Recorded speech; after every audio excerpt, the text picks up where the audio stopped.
Parents, कैसे हो? सब बढ़िया। आज अपन बात करेंगे बायोलॉजिकल क्लासिफिकेशन, जीव जगत का वर्गीकरण, और ये अपना रैपिड रिवीजन सीरीज है। इसके अंदर अपन इस चैप्टर को खत्म कर देंगे, 15 से 20 मिनट के अंदर खत्म करने की कोशिश करेंगे। तो स्टार्ट करते हैं। मेरा नाम प्रदीप है। आज अपन पढ़ने वाले हैं जीव जगत का वर्गीकरण, बायोलॉजिकल क्लासिफिकेशन। तो जिनको थोड़ा डिटेल में पढ़ना है वो मेरा वन शॉट लेक्चर देख लेना। ये अपन रिवाइज कर रहे हैं तो उसके हिसाब से अपन चल रहे हैं। देखो, सर्वप्रथम वर्गीकरण। सर्वप्रथम जो वर्गीकरण वो किसने दिया? अरिस्टोटल साहब ने दिया। इन्होंने क्या किया? प्लांट और एनिमल दो इन्होंने ग्रुप बना दिए। प्लांट को किस किस बेसिस पे डिवाइड कर दिया कि हाइट किसकी ज्यादा है, जिसकी हाइट ज्यादा है, ठीक है, उसको ट्री बोल दिया, पेड़ बोल दिया।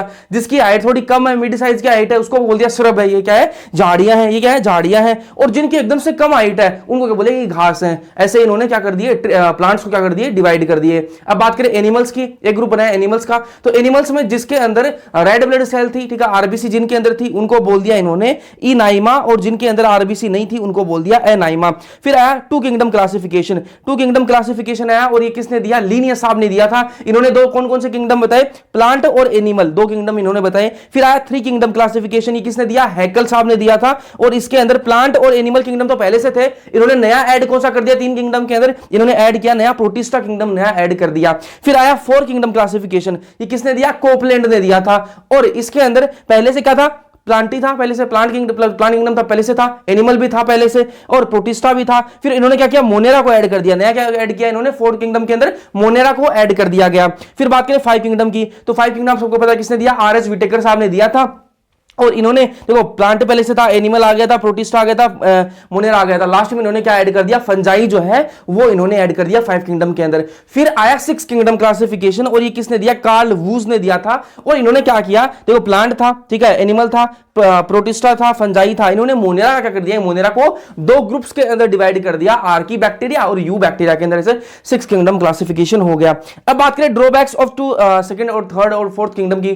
क्या क्या ड्रॉबैक थे, इनकी कमियां क्या की थी? जो टू किंगडम आया, थ्री किंगडम आया, फोर किंगडम आया, इनकी कमियां क्या क्या थी उनकी बातें कर लेते हैं। तो सबसे पहली कमी क्या थी? जो प्लांट है ना, प्लांट के अंदर लिख दिया कि इस प्लांट के अंदर क्या होती है? सेल वॉल होती है, सेल वॉल होती है। और सेल वॉल के बेसिस पर जो कोशिका भित्ति है उसके बेसिस पर इन्होंने क्या किया? प्लांट के अंदर बैक्टीरिया को भी रख दिया, ब्लू ग्रीन एल्गी को भी रख दिया, फंजाई को भी प्लांट के अंदर डाल दिया, ब्रायो को भी डाल दिया, टेरिडो को, जिम्नो को, एंजियो सबको, ठीक है, बैक्टीरिया बैक्टीरिया सबको उठाकर किसके अंदर डाल दिया? प्लांट के अंदर डाल दिया। क्योंकि इनके अंदर क्या थी? सेल वॉल थी। इनका कहना था कि इनके अंदर सेल वॉल, इसलिए इनको प्लांट में डाल दो, ठीक है। एल्गी के अंदर क्या थी? क्लेमाइडोमोनास और स्पाइरोगायरा। क्लेमाइडोमोनास और स्पाइरोगायरा दोनों को एल्गी के अंदर डाल दिया गया। जबकि क्लेमाइडोमोनास जो है वो कैसी है? यूनिसेलुलर है। कैसी है? एक कोशिक है। और जो स्पाइरोगायरा वो कैसी है? मल्टी सेलुलर, बहुकोशिक है। तो दोनों को एक साथ में रखना तो ठीक बात नहीं है, ठीक है। फिर क्या है? फंजाई और प्लांट्स। फंजाई और प्लांट्स जो है इनको अलग अलग रखना जरूरी इसलिए है क्योंकि जो फंजाई है वो क्या है? हेटेरोट्रोप है, और प्लांट क्या है? ऑटोट्रोप है। फंजाई तो हेटेरोट्रोप है, ठीक है, और प्लांट क्या है? ऑटोट्रोप है। और एक और क्या डिफरेंस है इनके अंदर? जो प्लांट्स हैं इनकी जो सेल वॉल है ना वो सेलुलोज से बनी हुई है। प्लांट्स की सेल वॉल किससे होती है? सेलुलोज से बनी हुई होती है। और जो आपकी फंजाई है इसकी सेल वॉल किससे बनी हुई है? काइटिन से बनी हुई है। तो दोनों को एक साथ में रखना बिल्कुल भी गलत बात हो जाएगी। फिर बात करें इंप्रूवमेंट की, ये तो मैंने आपको कमियां बता दी। अब सुधार क्या क्या हुए उनकी बात कर लेते हैं। सुधार क्या क्या किए? तो पहले क्या? क्लेमाइडोमोनास और जो क्लोरेला है, क्लेमाइडोमोनास और जो क्लोरेला है ये दोनों क्या है? यूनिसेलुलर है। क्लेमाइडोमोनास और क्लोरेला दोनों ही क्या है? यूनिसेलुलर है। इनको पहले किसमें था? ये दोनों एल्गी के अंदर थे, ठीक है। क्लेमाइडोमोनास और क्लोरेला जो है वो दोनों यूनिसेलुलर है, और पहले किसके अंदर थी? एल्गी के अंदर थी। बाद में इनको किसके अंदर रखा गया? प्रोटिस्टा के अंदर रख दिया गया, ठीक बात है। पैरामीशियम और जो अमीबा है इनके अंदर दोनों के अंदर सेल वॉल प्रेजेंट है। दोनों के अंदर क्या है? सेल वॉल होती है। इसलिए इनको कहां रखा गया? इनको पहले क्या इसमें एनिमल के अंदर रखा गया था, ठीक है। लेकिन एनिमल्स जो है उनके अंदर तो सेल वॉल होती नहीं, उनके अंदर सेल वॉल होती नहीं, तो इसको उठाकर कहां रख दिया? प्रोटिस्टा के अंदर रख दिया। कहां रख दिया जी? प्रोटिस्टा के अंदर इनको रख दिया। फिर बात करें आर एच विटेकर साहब की, 1969 के अंदर इन्होंने दिया था फाइव किंगडम क्लासिफिकेशन। और उसका क्राइटेरिया क्या था? मानदंड थे वो क्या क्या थे उनकी बात कर लेते हैं। तो क्या क्या थे? कोशिका संरचना कैसी है, शारीरिक संरचना कैसी है, पोषण की क्रिया क्या है, प्रजनन कैसा है, जातिवृत्तीय संबंध कैसे हैं, उसके बेसिस पर इन्होंने ये फाइव किंगडम क्लासिफिकेशन जो है वो दिया था। अब बात कर लेंगे वायरस की, जो लास्ट का टॉपिक है ना उसको अपन पहले कर रहे हैं, फिर अपन अपने जो किंगडम है मोनेरा, प्रोटिस्टा, वो सारे अपन पढ़ेंगे, ठीक है। तो वायरस जो है वो कैसा है, अकोशिक जीव होता है। कैसा होता है, अकोशीय जीव होता है, मतलब कोशिक सेल, मतलब सेल नहीं होती उसके अंदर। वायरस जो है वो non cellular living, non cellular organism है, ठीक है। आउटसाइड होस्ट, होस्ट के अगर वो बाहर है ना, बाहर है, अगर होस्ट के वो बाहर है तो क्या हो जाएगा, वो डेड रहेगा। कैसा रहेगा, डेड रहेगा। लेकिन जैसे ही वो होस्ट के अंदर एंट्री मारेगा तो जो वायरस है वो कैसा हो जाएगा, लिविंग हो जाएगा, जीवित हो जाएगा, ठीक है। तो आउटसाइड होस्ट कैसा रहेगा, डेड रहेगा, मतलब वो जिंदा नहीं रहेगा बिल्कुल भी, ठीक है। और इनसाइड होस्ट, जैसे ही वो होस्ट के अंदर जाएगा तो क्या हो जाएगा, वो जीवित हो जाएगा। फिर बात करें कैसा है, अविकल्पी परजीवी है, ओब्लिगेट पैरासाइट होती है ये, ठीक है। वंस दे इन्फेक्ट सेल, एक बार ये किसी सेल को इन्फेक्ट कर दे, किसी सेल को एक बार ये संक्रमित कर दे, उसके बाद में क्या होगा, उस सेल की जो मशीनरी है ना, उस सेल की जो मशीनरी है, किसी कोशिका को इन्फेक्ट किया वायरस ने, अब उस सेल की जितनी मशीनरी होगी उसको अपने कंट्रोल में ले लेंगे, ये वायरस जो है अपने कंट्रोल में ले लेंगे, और उसके बाद में क्या करेंगे, रेप्लिकेट कराएंगे अपने हिसाब से, उसके काम करवाएंगे सेल से, ठीक है। और फिर क्या करेंगे, अपने जैसे और भी वायरस उस सेल से बनवाने लग जाएंगे, अपने जैसे और भी वायरस उस सेल से बनवाने लग जाएंगे, और उस जो होस्ट है उसकी जो दूसरी सेल्स हैं, जो मतलब जो स्वस्थ सेल्स हैं, ठीक है, जो हेल्दी सेल्स हैं, उनको ये मारने लग जाएंगे और अपनी जैसी वायरस जो है वो बहुत सारे बनाने लग जाएंगे। तो ये इसका मेन मैकेनिज्म होता है वायरस का। अब एक साइंटिस्ट है डीजे आयोनोव्स्की, ठीक है, इन्होंने क्या किया था, इन्होंने नेमिंग दी थी वायरस की, वायरस का नामकरण किया था इन्होंने, ठीक है। वायरस का मतलब क्या होता है, वेनम या फिर पॉइजनस फ्लूइड इसका मतलब होता है नाम का।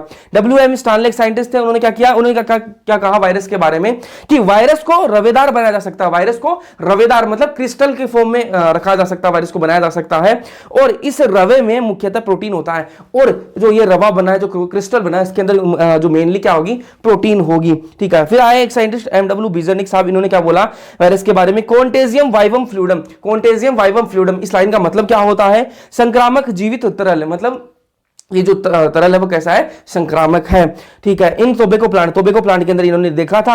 वायरस की बात करें तो वायरस कैसा है, न्यूक्लियो प्रोटीन होता है। कैसा है, न्यूक्लियो प्रोटीन, मतलब इसके अंदर न्यूक्लिक एसिड होगी प्लस प्रोटीन होगा। वायरस किस चीज का बना हुआ है, न्यूक्लिक एसिड प्लस प्रोटीन का यह बना हुआ है। इसके अंदर जो न्यूक्लिक एसिड है वो कौन सी होगी, या तो DNA होगी या फिर RNA होगा, ठीक है, या तो DNA होगा या फिर RNA होगा। देखो एनसीईआरटी के अंदर क्या लिखा रखा है कि कोई भी ऐसा वायरस नहीं है जिसके अंदर RNA और DNA दोनों पाए जाते हो, एनसीईआरटी ने लिख रखा है। लेकिन एक बार PYQ आया हुआ है कि ऐसा कौन सा वायरस है जिसके अंदर DNA और RNA दोनों होते हैं, तो वो मैं आपको बता दूं नॉर्मली कि वो ल्यूको वायरस नाम का एक वायरस होता है, ल्यूको वायरस, उसके अंदर DNA भी होता है और RNA भी होता है, लेकिन एनसीईआरटी के अंदर ऐसा ये मेंशन नहीं है। इसलिए आपको क्या बोलना है कि कोई भी वायरस ऐसा नहीं है जिसके अंदर DNA और RNA दोनों हो, कोई किसी के अंदर या तो DNA होगा या RNA होगा, ये आपको दिमाग में रखना है। चलो ठीक है। न्यूक्लिक एसिड का काम क्या है, ये इन्फेक्शन करवाता है। न्यूक्लिक एसिड जो वो इन्फेक्शन करवाएगा, और जो प्रोटीन है, कोट है, ये क्या है, प्रोटेक्शन का काम करता है, ठीक है। प्रोटीन कोट प्रोटेक्शन का काम करेगा, न्यूक्लिक एसिड इन्फेक्शन करवाएगा। प्लांट के अंदर क्या होगा, SSRNA, ठीक है, सिंगल स्टैंडर्ड RNA। एनिमल के अंदर सिंगल स्टैंडर्ड या फिर डबल स्टैंडर्ड RNA या फिर डबल स्टैंडर्ड जो DNA, ये क्या कर इन्फेक्ट करेंगे। बैक्टीरियोफेज की बात करें तो इसके अंदर डबल स्टैंडर्ड जो DNA वाला होगा, ये वाला करेगा। वायरस की बात करें तो 1971 के अंदर वायरस की डिस्कवरी हुई, किसने की, T.O. डायनर साहब ने इसकी डिस्कवरी की थी। और वायरस के अंदर ओनली फ्री RNA, सिर्फ फ्री RNA होता है, और वो भी कैसा, लो मोलिकुलर वेट वाला RNA होता है वायरस के अंदर। प्रोटीन इनके अंदर एब्सेंट होती है, ध्यान से सुनो, वायरस के अंदर प्रोटीन नहीं होती है, सिर्फ RNA होता है।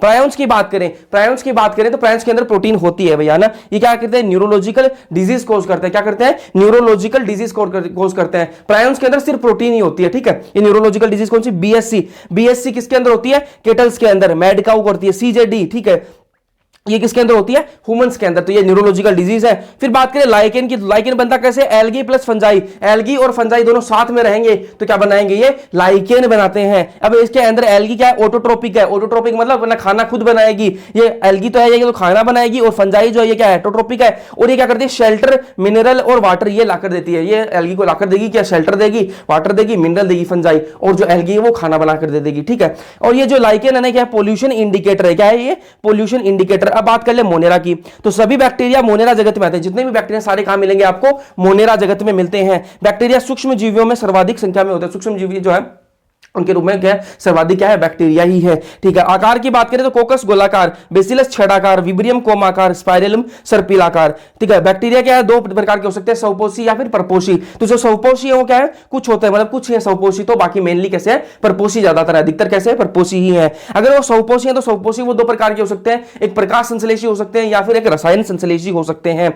उपापचय की दृष्टि से बैक्टीरिया में बहुत अधिक विविधता पाई जाती है। उपापचय की दृष्टि से बात करें, मेटाबॉलिक जो डायवर्सिटी है वो बैक्टीरिया की सबसे ज्यादा पाई जाती है। तो सबसे ज्यादा मेटाबॉलिक जो डाइवर्सिटी है उपापचय की दृष्टि से सबसे ज्यादा विविधता किसके कौन से ग्रुप के अंदर पाई जाएगी? तो मोनेरा के अंदर, क्योंकि बैक्टीरिया किसके अंदर? मोनेरा के अंदर है।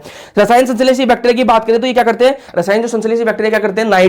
नाइट्रोजन फास्फोरस आयरन सल्फर इनके पुनर्चक्रण में भूमिका निभाते हैं, ठीक है। और ऑक्सीडेशन करेंगे किसका? नाइट्रेट, नाइट्राइट, अमोनिया का। परपोषी बैक्टीरिया की बात करें तो प्रकृति में बहुलता से पाए जाते हैं ये जो परपोषी बैक्टीरिया सबसे ज्यादा अधिकतर यही है, ठीक है। और अधिकतर महत्वपूर्ण अपघटक होते हैं इनके अंदर भी, अधिकतर जो है वो क्या महत्वपूर्ण अपघटक है, मतलब डिकम्पोजर्स होते हैं। हेल्प किसमें करते हैं? ये मिल्क से कर्ड बनाने में, दूध से दही बनाने में हेल्प करेंगे। और किसमें? एंटीबायोटिक का प्रोडक्शन, एंटीबायोटिक का उत्पादन करने में हेल्प करेंगे। और नाइट्रोजन फिक्सिंग इन लेग्यूम रूट, जो लेग्यूम्स की रूट है उनके अंदर नाइट्रोजन फिक्सेशन करने में हेल्प करते हैं। अब ऐसा था कि बैक्टीरिया हेल्प भी करता है, बैक्टीरिया नुकसान तो करता ही है, नुकसान क्या करता है? डिजीज करता है। भैया कौन कौन सी? हैजा, टाइफाइड, टिटनस, सिट्रस कैंकर, ये सारी डिजीज ये कोज करता है बैक्टीरिया। आधे बैक्टीरिया की बात करें, ठीक है, आधे बैक्टीरिया कौन से हैं? ठीक है, अत्यंत कठिन वास स्थानों में रह सकते हैं ये, ठीक है। आधे जो बैक्टीरिया है वो अत्यंत कठिन वास स्थानों में रह सकते हैं, ठीक है। अब इनके अंदर ये शक्ति कैसे आई कि भैया ये कठिन वास स्थानों में रह सकते हैं? तो इनकी जो संरचना है ना, जो कोशिका की भित्ति की जो संरचना है वो अलग होती है। इनकी जो कोशिका भित्ति की जो संरचना है वो अलग होती है, इस वजह से ये अलग अलग मतलब जो कठिन वास स्थान है वहां पर रह सकते हैं। हेलोफाइल्स, थर्मोएसिडोफाइल्स, मिथेनोजेंस इनके अंदर रह सकते हैं। हेलोफाइल्स कौन से हो गए? अत्यंत लवणीय। थर्मोएसिडोफाइल्स गर्म झरने, मिथेनोजेंस कच्छ क्षेत्र के अंदर ये रह सकते हैं। रूमिनेंट एनिमल्स कौन से हैं? पशु हो गए आपके, ठीक है। तो पशु के अंदर क्या मिथेनोजेंस होते हैं और मिथेन और बायोगैस बनवाएंगे, उनकी जो गोबर है उससे मिथेन या फिर बायोगैस का ये उत्पादन करवाते हैं। यू बैक्टीरिया की बात करें तो यू बैक्टीरिया कैसा होता है? वास्तविक बैक्टीरिया होता है, ट्रू बैक्टीरिया है। इनकी कठोर कोशिका भित्ति होती है, इनके अंदर क्या होती है? कठोर कोशिका भित्ति होती है। चल बैक्टीरिया अगर होगा, अगर बैक्टीरिया कैसा होगा? चल होगा, तो एक कसाब होगा, उसके अंदर फ्लैजिलम होगा। साइनोबैक्टीरिया की बात करें तो उसको बीजीए भी कहा जाता है, ब्लू ग्रीन एल्गी, नील हरित सेवाल कहा जाता है इसको, ठीक है। ये यूनिसेलुलर हो सकते हैं, फिलामेंटस हो सकते हैं और कॉलोनियल हो सकते हैं, ठीक है। फ्रेश वाटर, मराइन, टेरेस्ट्रियल हो सकते हैं, ठीक है। फ्रेश वाटर के अंदर भी रह सकते हैं, मराइन के अंदर भी, और टेरेस्ट्रियल भी हो सकते हैं, मतलब लवणीय जल के अंदर लवणीय, ठीक है, और जमीन पर भी रह सकते हैं। तो अगर 2 की स्पीड में देख रहे हो तो 2 की स्पीड में मत देखो, मैं बहुत फास्ट बोल रहा हूं, ठीक है। फोटोसिंथेटिक की बात करें, अगर फोटोसिंथेटिक होते हैं उनके अंदर कौन सा क्लोरोफिल होता है? क्लोरोफिल ए होता है, जो कि आपके जो हायर प्लांट्स है उनके अंदर भी क्लोरोफिल ए होता है, वैसे ही इनके अंदर भी क्लोरोफिल ए होता है। ब्लूम की बनाते हैं, ये क्या बनाते हैं? ब्लूम बना लेते हैं, मतलब प्रदूषित जो जल है, जो जल प्रदूषित है उसके अंदर क्या कर लेते हैं? ये फैल जाते हैं, उसके अंदर जल के अंदर पूरे फैल जाएंगे, ब्लूम्स बना लेते हैं, उसको ब्लूम बोलते हैं। नाइट्रोजन फिक्सेशन कराएंगे किसके अंदर? हेटेरोसिस्ट। इनके अंदर एक स्पेशल टाइप की कोशिका होती है जिसके अंदर ये क्या कराते हैं? नाइट्रोजन फिक्सेशन कराते हैं, और उस कोशिका का नाम क्या है? उस कोशिका का नाम क्या है? हेटेरोसिस्ट बोलते हैं उसको, ठीक है। आउटर कवरिंग की बात करें, इनकी जो आउटर कवरिंग बनती है वो किससे बनती है? वो श्लेष्मी आच्छद से बनती है, जेलीनुमा आवरण है ये, ठीक है, श्लेष्मी आच्छद, ठीक है। एग्जांपल की बात करें तो एग्जांपल क्या है? बीजीए का नोस्टोक और एनाविना इसका एग्जांपल है। चलो जी, फिर आगे बात करें बैक्टीरिया का प्रजनन। बैक्टीरिया में प्रजनन कैसे होता है? तो प्रमुख रूप से ये कोशिका विभाजन कर द्वारा प्रजनन करते हैं। जो प्रमुख रूप से कैसे प्रजनन करेंगे? कोशिका विभाजन से करेंगे, ठीक है। अगर विपरीत परिस्थिति है तो क्या करेंगे? ये बीजाणु बनाएंगे, क्या करेंगे? बीजाणु बनाएंगे, ठीक है। लैंगिक प्रजनन कैसे करेंगे? एक बैक्टीरिया से दूसरे बैक्टीरिया में डीएनए पुरातन स्थानांतरण होता है, एक बैक्टीरिया से दूसरे बैक्टीरिया के अंदर, इनके अंदर प्रिमिटिव टाइप का जो डीएनए प्रेजेंट है वो एक बैक्टीरिया से दूसरे बैक्टीरिया के अंदर ट्रांसफर हो जाएगा। माइकोप्लाज्मा की बात कर लें, फिर माइकोप्लाज्मा के अंदर सब एक तो खास बात इसकी क्या है? इसके अंदर कोशिका भित्ति नहीं होती, माइकोप्लाज्मा के अंदर कोशिका भित्ति नहीं होती। ये स्मॉलेस्ट लिविंग सेल है, सबसे छोटी जीवित कोशिका होती है ये, ठीक है। बिना O2 के भी जीवित रह सकती है, बिना ऑक्सीजन के भी ये जीवित रह सकती है। अनेक रोगजनक भी हैं इनके अंदर, जो माइकोप्लाज्मा वो क्या है? अनेक रोगजनक भी है, किसके अंदर? प्लांट्स और एनिमल्स के अंदर। चलो जी, आगे बात करेंगे फिर प्रोटिस्टा किंगडम की। तो प्रोटिस्टा किंगडम के अंदर आप सबको पता है कि एक कोशिक जो यूकारियोट्स है, यूनिसेलुलर यूकारियोट जितने भी हैं वो सारे कहां मिलेंगे? आपको प्रोटिस्टा के अंदर देखने के लिए मिलेंगे। इस जगत की सीमाएं ठीक तरह से निर्धारित नहीं है, जो प्रोटिस्टा जो जगत है इसकी जो सीमाएं हैं वो ठीक तरह से निर्धारित नहीं है। क्राइसोफाइट्स की बात करें तो क्राइसोफाइट्स के अंदर क्या क्या आता है? डायटम्स आते हैं और डेस्मिड्स आते हैं। डेस्मिड्स क्या होते हैं? गोल्डन एल्गी, ठीक है। गोल्डन एल्गी क्या है? डेस्मिड्स है, ठीक है। फिर आगे चलते हैं। फाउंड इन फ्रेश वाटर और मराइन। फ्रेश वाटर के अंदर भी पाए जा सकते हैं और मराइन वाटर के अंदर भी पाए जा सकते हैं। अत्यंत सूक्ष्म होते हैं तथा जल धारा के साथ निश्चेष्ट रूप से बहते हैं, ठीक है। ये अत्यंत सूक्ष्म होते हैं, माइक्रोस्कोपिक होते हैं और जल धारा के साथ में बहने लग जाते हैं। मतलब जल धारा इस साइड में बह रही है, पानी इस साइड में बह रहा है, तो इस साइड में ये बहने लग जाएंगे, ऐसा नहीं पानी के उल्टे साइड में, उसके साथ में बहने लग जाते हैं। चलो जी, डायटोमेसिस अर्थ बनाते हैं, ठीक है। क्या बनाते हैं? डायटोमेसिस अर्थ, जिसको हिंदी में डायटोमी मृदा कहते हैं, ठीक है। तो किससे बनती है ये? Accumulation of silica. जो सिलिका है इनके अंदर, जो सेल वॉल है इनके इनकी जो सेल वॉल क्राइसोफाइट्स की, इनकी जो सेल वॉल है उसके अंदर क्या सिलिका है, और उसके एक्यूमुलेशन के उसके एकत्रीकरण से क्या बन जाता है, डायटोमेसिस अर्थ बन जाती है। और ये जो डायटोमेसिस अर्थ है किस काम में आती है, used in polishing filtration of oil syrup, ठीक है, इसके अंदर ये काम में आती है। Chief producer of ocean, ocean के अंदर मुख्य उत्पादक कौन है, आपके डायटम्स होते हैं, ठीक है। डायनोफ्लेजिलेट्स की बात करते हैं, फिर मोस्टली कैसे होते हैं, ये मराइन होते हैं, मोस्टली कैसे होते हैं, ये मराइन होते हैं, लवणीय होते हैं। Appear yellow, green, brown, blue, red depending on main pigment in their cell. इनकी इस कोशिका के अंदर कौन सा पिगमेंट है, कौन सा पिगमेंट प्रेजेंट है, उसके बेसिस पर, उसके आधार पर इनका कलर होगा। ये नीले भी हो सकते हैं, लाल भी हो सकते हैं, पीले, हर कलर के दिख सकते हैं। इनके डिपेंड करेगा, किस पर निर्भर करेगा कि इनके अंदर कौन सा पिगमेंट है। चलो, रेड डायनोफ्लेजिलेट कौन सा है, गोनियोलैक्स, कौन सा है, गोनियोलैक्स। रेड डायनोफ्लेजिलेट होता है गोनियोलैक्स। ये क्या करता है, रैपिडली मल्टीप्लाई करता है। ये कैसा था, रैपिडली मल्टीप्लाई करता है, और मतलब बहुत ज्यादा जल्दी जल्दी मल्टीप्लाई करेगा और पूरे समुद्र के अंदर फैल जाएगा। और ये लाल होते हैं, इस वजह से समुद्र जो है वो कैसा दिखने लग जाएगा, लाल दिखने लग जाएगा। इसलिए क्या कहेंगे अपन, रेड टाइड्स बनाते हैं। कैसे बनाते हैं, ये रेड टाइड्स बनाते हैं। और ये क्या करते हैं, पूरे समुद्र के अंदर फैल जाते हैं और टॉक्सिन भी रिलीज करते हैं। साथ में क्या करते हैं, टॉक्सिन रिलीज करते हैं। उस टॉक्सिन के कारण क्या होता है, दूसरे जो मराइन एनिमल्स है, जैसे फिशेस है, दूसरी जो मछलियां हो गई, क्या हो जाएंगी, मर जाएंगी, क्योंकि ये विषैला जो पदार्थ है वो निकालते हैं। चलो जी, आगे बात करेंगे यूग्लिनोइड्स की। तो मेजोरिटी कहां रहते हैं, फ्रेश वाटर ऑर्गेनिज्म है। ये जो यूग्लिनोइड्स होता है वो मेजोरिटी कैसे है, फ्रेश वाटर के अंदर देखने के लिए मिलेंगे, मतलब लवणीय जो जल है उसके अंदर देखने के लिए मिलते हैं। और बात बता दूं, ये कहां से कहां मिलेंगे, लवणीय जल तो होना ही चाहिए, साथ में स्टैग्नेंट वाटर होना चाहिए। अब स्टैग्नेंट वाटर क्या होता है, जो स्थिर जो पानी है ना, जो स्थिर जल है, जो रुका हुआ पानी है, जो ठहरा हुआ पानी है, उसके अंदर आपको मिलेंगे। जो बहते हुए पानी के अंदर आपको यूग्लिनोइड्स नहीं मिलेंगे। जो स्थिर जल है उसके अंदर आपको देखने के लिए मिलते हैं। पिगमेंट कैसे होते हैं इनके अंदर, आइडेंटिकल टू हायर प्लांट्स। जैसे हायर प्लांट्स के अंदर पादपों के अंदर जैसे पिगमेंट होते हैं, वैसे ही यूग्लिनोइड्स के अंदर पिगमेंट होते हैं। एग्जांपल की बात करें तो यूग्लिना। स्लाइम मोल्ड्स की बात कर ले फिर, ठीक है। अंडर सुटेबल कंडीशन, जब कंडीशन कैसी है, सुटेबल है, तो उसमें क्या करेंगे, ये प्लाज्मोडियम बनाते हैं। क्या बनाते हैं, प्लाज्मोडियम बनाते हैं। लेकिन जब अनफेवरेबल कंडीशन आ गई, जब कंडीशन कैसी है, अनफेवरेबल है, सुटेबल कंडीशन नहीं है, उस टाइम पर क्या करेंगे, ये उस टाइम पर जो प्लाज्मोडियम बना था वो क्या हो जाएगा, डिफरेंशिएट हो जाएगा, ठीक है, डिफरेंशिएट हो जाएगा और क्या बना लेगा, फ्रूटिंग बॉडी बना लेगा, ठीक है, फ्रूटिंग बॉडी बना लेगा। और जो ये फ्रूटिंग बॉडी बनी है, इनकी जो टिप्स है, इनकी जो टिप है, मतलब जो ऊपर की जो टिप है, उन पर क्या होंगे, उन पर क्या होंगी, स्पोर्स होंगे। क्या होंगे, स्पोर्स होंगे। अब ये जो स्पोर बने हैं, ये जो स्पोर्स बने हैं, ये डिस्पर्स हो जाएंगे, ये फैल जाएंगे। किसके, हवा के, जो हवा चलेगी, एयर करंट चलेंगे, जो हवा चलेगी हवा के अंदर, ये उड़कर दूसरी जगह चले जाएंगे। चलो, अब बात करें प्रोटोजोन्स की। प्रोटोजोन्स की बात करें तो प्रोटोजोन्स के अंदर क्या है, हेटरोट्रोपिक होते हैं, ये प्रीडेटर या फिर पैरासाइट हो सकते हैं। प्रीमिटिव रिलेटिव माना गया इनको एनिमल्स का, एनिमल का इनको पुराना रिश्तेदार माना गया है। चलो जी, ठीक है। अमीबॉइड होता है, ठीक है। सबसे पहले क्या बात करेंगे, प्रोटोजोन्स की, अमीबॉइड की। अमीबॉइड जो है वो प्रीडेटर भी हो सकता है और पैरासाइटिक भी हो सकता है। तो प्रीडेटर कौन होगा अमीबॉइड के अंदर, अमीबा जो है वो क्या है, प्रीडेटर है। क्या है, प्रीडेटर। प्रीडेटर का मतलब क्या है, ये शिकार करेगा। क्या करेगा, शिकार करेगा। तो कैसे करता है, ये सूडोपोडिया बनाता है। क्या बनाता है, ये सूडोपोडिया बनाता है। एक मतलब नकली पैर सा बनाता है। जो अमीबा होता है वो क्या है, एक नकली पैर सा बनाएगा और वो पैर अपना बाहर निकालेगा और इसको जैसे अपना शिकार दिखेगा तो उसको शिकार को से पकड़ा और अंदर ले लिया उस पैर से, ठीक है। तो उसको कहा गया सूडोपोडिया, ठीक है। फिर पैरासिटिक भी हो सकता है। पैरासिटिक कौन है, एंटमीबा। कौन है, Entamoeba. Human health and disease के अंदर पढ़ के है एंटमीबा, ठीक है। तो ये पैरासिटिक है। सिलिका शेल्स ऑन सरफेस, इनकी जो सरफेस है, इनकी जो सतह है उस पर क्या प्रेजेंट है, सिलिका की शेल्स प्रेजेंट है। चलो जी, फिर बात करें फ्लैजिलेटेड की। तो फ्लैजिलेटेड जो है इनके अंदर है फ्लैजिला, इनके अंदर क्या है, फ्लैजिला होती है, नाम से पता लग रहा है, ठीक है। एग्जांपल की बात करें तो ट्रिपेनोसोमा। क्या है एग्जांपल, ट्रिपेनोसोमा, ठीक है। स्लीपिंग सिकनेस कोज करती है। फिर बात करें सीलेटेड की, तो इनके अंदर सीलिया होगी, नाम से पता लग रहा है। ये क्या करते हैं, एक्टिवली मूव करते हैं। एक्टिवली मूव का मतलब मैंने आपको बताया कि अगर जल धारा के साथ में बह रहे हैं, पानी इस साइड में बह रहा है और वो भी इस साइड में बह रहा है, जो ऑर्गेनिज्म है वो भी, जीव भी इस साइड में बह रहा है, तो ये क्या है, पैसिव है, ठीक है। ये पैसिवली मूव कर रहा है। लेकिन पानी इस साइड में बह रहा है और जो ऑर्गेनिज्म है वो इस साइड में, दोनों की डायरेक्शन उल्टी है, तो वो क्या है, एक्टिवली मूव कर रहा है। क्या है, एक्टिवली मूव कर रहा है। इनके अंदर है केविटी होती है, गुहा होती है, जिसको क्या बोलेंगे, गलट बोलेंगे। क्या बोलेंगे, गलट बोलेंगे। और इस गलट के अंदर क्या जाएगा, पानी जाएगा, ठीक है। ये क्या है, पानी इस साइड में बह रहा है और वो इस साइड में जा रहे हैं। अब केविटी आएगी तो पानी इसके अंदर जाएगा, वो गुहा दिखेगी, उसकी गुहा के अंदर पानी जाएगा। अब जो पानी जाएगा उसके साथ में जो खाना है वो भी चला जाएगा, ठीक है। तो इसके ये खाना खाते हैं, इनका एग्जाम्पल होगा पैरामीशियम। स्पोरोजोन्स की बात करें तो स्पोरोजोन्स क्या बनाते हैं, प्लाज्मोडियम बनाते हैं और ये क्या है, मलेरियल पैरासाइट है। प्लाज्मोडियम अपन अच्छे से पढ़ के आए ह्यूमन हेल्थ एंड डिजीज के अंदर।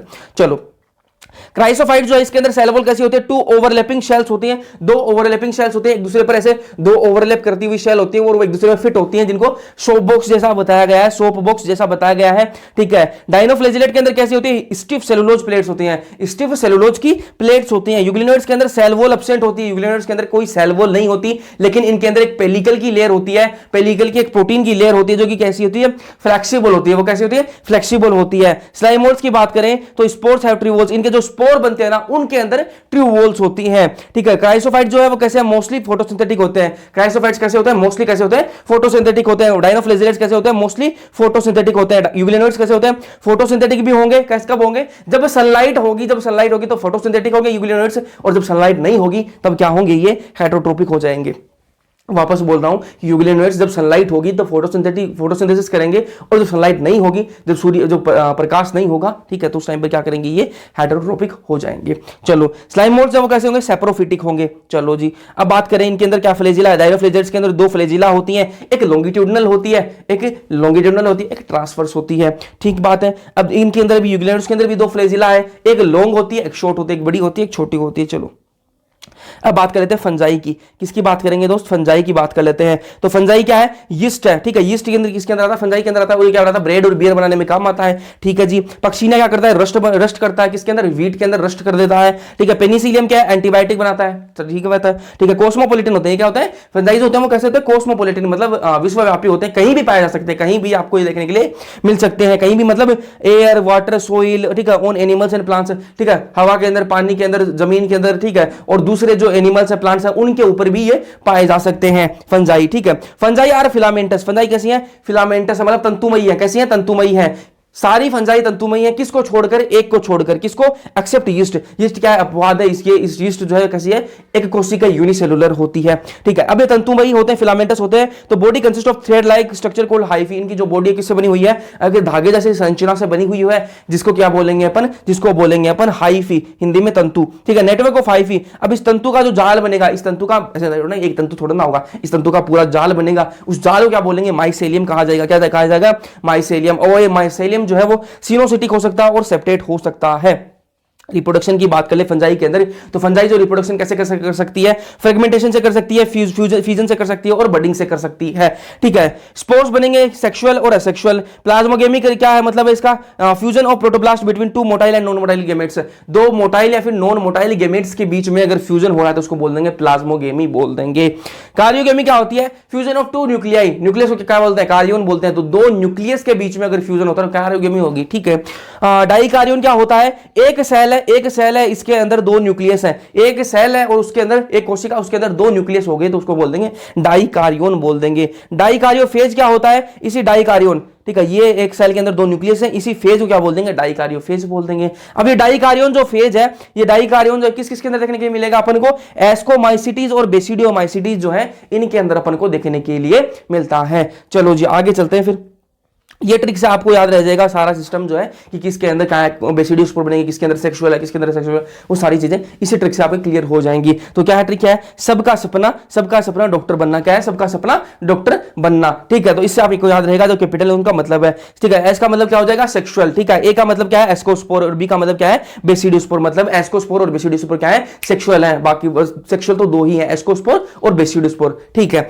अब बाकी सेक्सुअल नहीं है। सी का मतलब क्या है, कोनिडिया। सी का मतलब क्या है, कोनिडिया। ए का मतलब एस्कोमाइसिटीज, एस्कोमाइसिटीज के अंदर क्या बनेगा, कोनिडिया बनेगा। ठीक है, एस का मतलब क्या है, स्पोरेंजियोस्पोर और जूस्पोर। ए का मतलब क्या है, एप्लेनोस्पोर, और पी का मतलब क्या है, फाइकोमाइसिटीज। मतलब क्या है, फाइकोमाइसिटीज के अंदर एप्लेनोस्पोर बनेंगे, जूस्पोर बनेंगे और स्पोरेंजियोस्पोर बनेंगे। ठीक है, फिर डी से क्या हो जाएगा, ड्यूटेरोमाइसिटीज, और सी से क्या हो जाएगा, कोनिडिया। मतलब ड्यूटेरोमाइसिटीज के अंदर कोनिडिया बनता है। अब एक ये कंफ्यूजन भी दूर हो जाएगी अभी आपकी यहां पर कि एक्सोजिनस स्पोर किसके अंदर बनते हैं, एंडोजिनस किसके अंदर बनते हैं। ठीक है, बहिर्जात और अंतर्जात जो बीजाणु बनते हैं वो किस किसके अंदर बनते हैं वो देख लो भैया। एक्सोजेनस जो स्पोर है वो किसके अंदर, कोनिडियोस्पोर और बेसिडियोस्पोर। अब कोनिडियोस्पोर कहां बना था, एक तो बना था कहां पर, अपना एस्कोमाइसिटीज के अंदर और एक बेसिडियोमाइसिटीज के अंदर, ठीक है। तो एस्कोमाइसिटीज और बेसिडियोमाइसिटीज के अंदर आपको एक्सोजीनस देखने के लिए मिलेगा और एंडोजीनस आपको बाकी जो जितने भी बच गए अब उनके अंदर आपको क्या मिलेगा, एंडोजीनस स्पोर देखने के लिए मिलेंगे। अब एक एक की बात कर लेते हैं, पहले फाइकोमाइसिटीज की बात कर लेते हैं। फाइकोमाइसिटीज रह कहा सकती है एक्वेटिक जितने भी हैबिटाट है, जैसे एक्वेटिक हैबिटाट हो गए, ठीक है। डिकेइंग वुड, कोई लकड़ी गल रही है, ठीक है, सड़ रही है, उस पर ये देखने के लिए मिलेंगे आपको। डैम प्लेसेस, ठीक है, ठंडी जगह पर आपको देखने के लिए मिलेंगे, कीचड़ वाली जगह, ठीक है। ओब्लिगेट पैरासाइट ऑन प्लांट, दूसरे जो प्लांट है उन पर क्या है, ओब्लिगेट पैरासाइट के रूप में ये रह सकते हैं। माइसेलियम इनका कैसा होगा, माइसेलियम कैसा होगा, एसेप्टेट हो सकता है, एसेप्टेट एंड सिनोसिटिक है, एसेप्टेट और सिनोसिटिक होगा, ठीक है।